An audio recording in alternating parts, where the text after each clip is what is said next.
Every year, millions of people flock to their local theaters to watch these fast-playing frames form the illusion of motion. Billions of dollars are spent in this industry, as it has been able to profit and influence its viewers in many ways. An industry that does all this simply by showing people a good time. The industry that I'm referring to is the film industry, an industry that has attracted millions, made billions, and done all of it by simply entertaining people. But films are more than just entertainment. They are more than you realize. They are staples of our culture. Today, as an avid film watcher and a potential film student, I'm going to inform my audience on the importance of filmmaking. I will do this by first discussing how filmmaking has developed as an industry. Then, I will further elaborate with how films have been used to depict prominent social issues, and go into detail as to how films have served to spark real and huge social change. First, let's get into the history of filmmaking. As Dixon and Foster, American filmmakers in 2008 describe in their book, A Short History of Film, published by Rutgers University Press, the theory of stringing together still images to create the illusion of movement can also be seen in the early works of Claudius Ptolemy in 150 CE. This would develop into the shadow plays and magic lanterns of 1700s China and France, and eventually into the film projectors that we now know.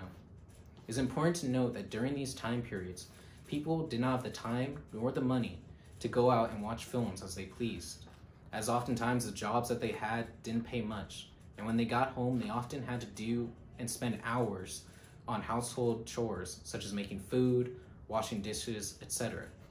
However, this would eventually all change.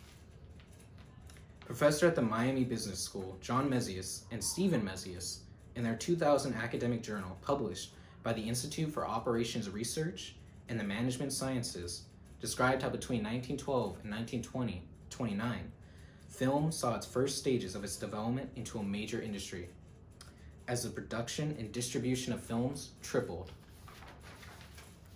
This was caused as the world was now in a post-World War I landscape.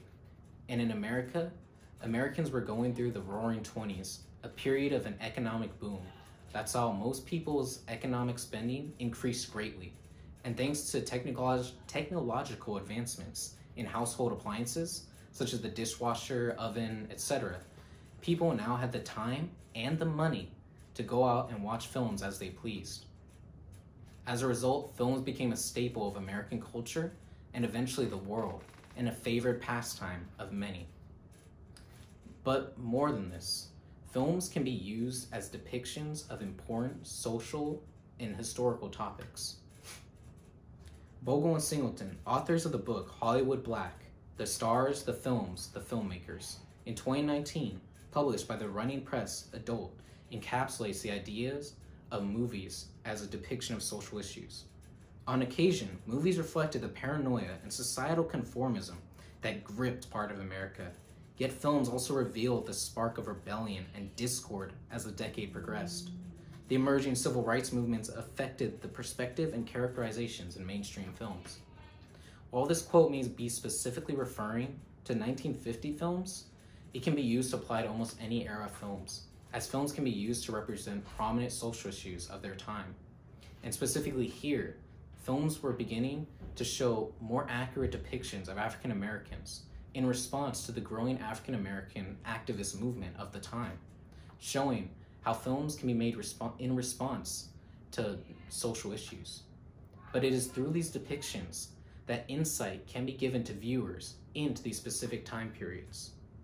In 2011, an American academic, Alison Winter, uses how the Manchurian Candidate depicts hypnosis and the perceived threat to free will and individualism posed by communism to reconstruct the mental state of many Americans during the time in her academic journal published by the MIT Press.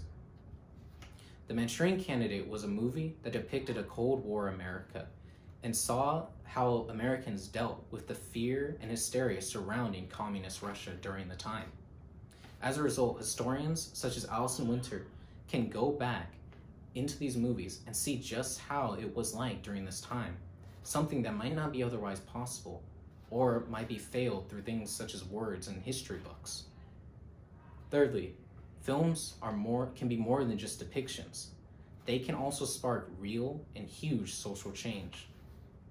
In 2011, a professor of film history at UCL, Stokes, in 2007 in his book, D.W. Griffith's The Birth of a Nation, A History of the Most Controversial Motion Picture of All Time, published by the Oxford University Press, describes how The Birth of a Nation, a film from 1915, presented the Klan as the heroes of the film, saving white civilization from the threat posed by the armed and aggressive blacks.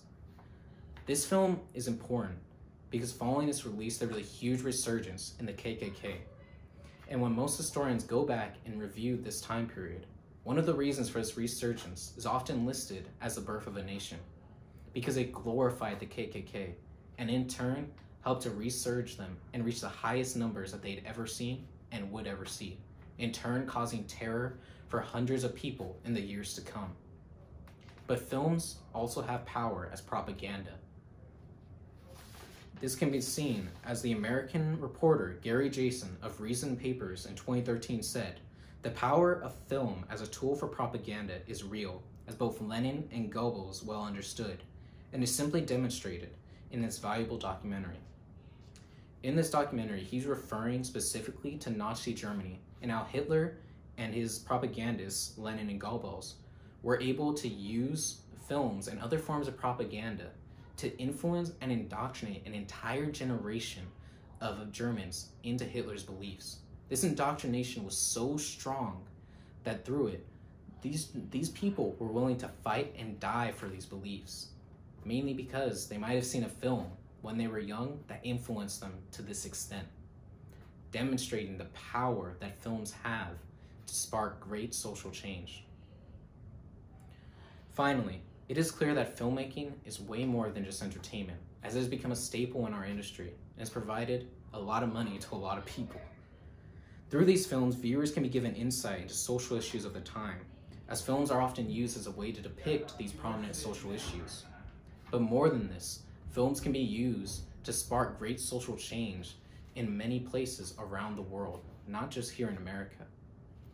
Ultimately, as I've outlined, films are more than just the entertainment that they provided to millions, but they also are important because they provide a timeless insight into these historical periods. And unlike the history textbooks that we may read, they're actually fun to watch and use. Thank you for listening.